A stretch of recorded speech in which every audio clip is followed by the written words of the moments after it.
धम्मपद जरा वग्गो अचरित्वा ब्रह्मचर्यं अलद्दायोबने धनं जिन्न कोंचाव जायंती खीनमच्छेव पल्लले.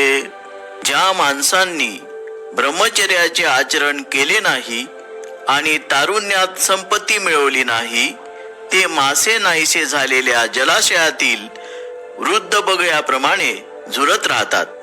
अचरित्वा ब्रह्मचर्यं अलद्धायोबने धनं सेंतीच्या पाती खिनाव पुराणानी अनुथुनं.